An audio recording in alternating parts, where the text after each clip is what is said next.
জামাত নিজেকে অনেক শিক্ষিত দাবি করলেও জামাতের একজন এমপি মুফতি আমির হামজা তার ভাতিজাকে উচ্চ শিক্ষার জন্য এবং সঠিক শিক্ষার জন্য ভালো শিক্ষা গ্রহণের জন্য ভর্তি করালেন কওমি মাদ্রাসা, চরমোনাপন্থী কওমি মাদ্রাসায়। আসলে ওরা মুখে যদিও বলে যে কওমি মাদ্রাসায় কিছু শেখানো হয় না, কওমি মাদ্রাসার হুজুররা কিছু বোঝে না, অথচ নিজের ভাতিজা এবং সে নিজেও কওমি মাদ্রাসায় পড়েই আজকে কিছু কথা বলা শিখেছে।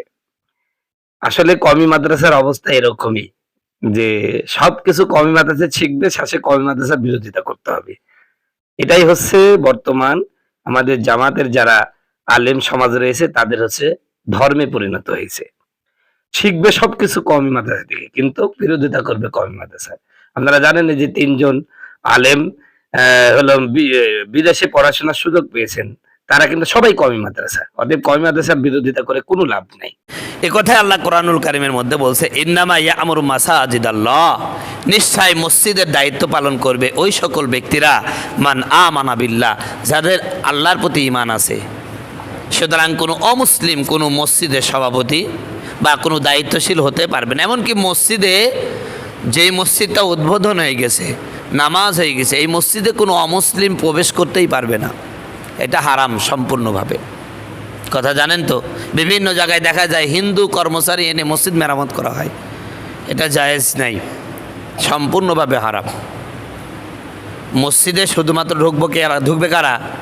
মুমিন ইমানদাররা। এখন বলতে পারেন হুজুর ওরা তো মানুষ, কেন এরা কিন্তু বলে এরকম ফতোয়া মাইর দেয়, আমরা মানুষ না? আপনারা মানুষ কিন্তু নাপাক মানুষ, কারণ আপনার মধ্যে কি নাই? ঈমান নাই। আল্লাহ পাক মুশরিকদেরকে নাপাক বলেছেন। আল্লাহ যাকে নাপাক বলবেন সে নিশ্চয়ই নাপাক। আল্লাহ পাক বলছেন ইন্নামাল মুশরিকুনা নাজাসুন, নিশ্চয় মুশরিকরা নাপাক। কার কথা?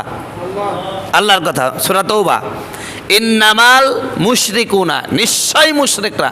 মুশরিক মানে যারা আল্লাহর সাথে শিরিক করে, এরা কি? নাজাসুন, নাপাক। সুতরাং এরা মসজিদে প্রবেশ করতে পারবে না। কাবা শরীফের 50 কিলোমিটার আগে থাকতে অমুসলিম প্রবেশ নিষিদ্ধ। ডাক্তার জাকির নায়েকের কাছে প্রশ্ন করেছিল একবার যে আপনারা মসজিদুল হারাম কাবা শরীফে আমাদের ঢুকতে দেন না কেন? তো ডাক্তার জাকির নায়েক একটা সুন্দর উত্তর দিয়েছিলেন।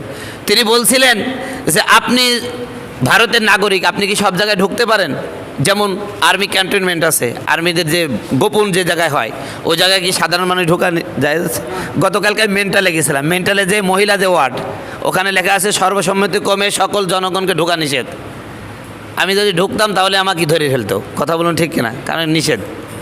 তো ঠিক তদ্রূপভাবে প্রত্যেকটা দেশের যেমন একটা প্রাইভেসি আছে, ইসলামের প্রাইভেসি হচ্ছে কাবা শরীফ, মসজিদগুলো, এইগুলোতে ঢুকতে হলে টিকিট নিতে হবে। সেই টিকিটটা কি? অনুমতি নিতে হবে। সেটা আল্লাহর অনুমতি। অনুমতিটা কি? ঈমান। ঈমান ছাড়া সেখানে ঢোকা যাবে না। আপনি মানুষ ঠিক আছে, কিন্তু আপনি ওখানে ঢুকতে পারবেন, আপনি ঈমান নেন। ঈমান নিয়ে ঈমানে মসজিদে ঢোকার অনুমতি ফর্মে আপনি আগে সই করেন, ঈমানদার হন, তারপর আপনি ঢোকেন। কথা বলুন ঠিক কিনা? আমি বাংলাদেশের নাগরিক, আমি বাংলাদেশের সব জায়গায় ঢুকতে পারবো? রাষ্ট্রভবনে বা গণভবনে আমি সরাসরি ঢুকতে পারবো? কি করতে লাগবে? এখানকার কর্তৃপক্ষের অনুমতি লাগবে। অনুমতির জন্য একটা নির্দিষ্ট কি আছে? নিয়ম নীতি আছে। ঠিক তদ্রূপভাবে ইসলামে মসজিদে ঢুকতে হলে আপনি অমুসলিম, আপনি মানুষ ঠিক আছে, কিন্তু আপনি এখানে ঢুকতে হলে এখানকার ফর্ম আপনাকে পূরণ করতে হবে। সেই ফর্ম পূরণ করতে হলে কি হতে হবে? 1 নম্বর শর্ত ঈমান আনতে হবে। কথা কি বোঝাতে পারলাম?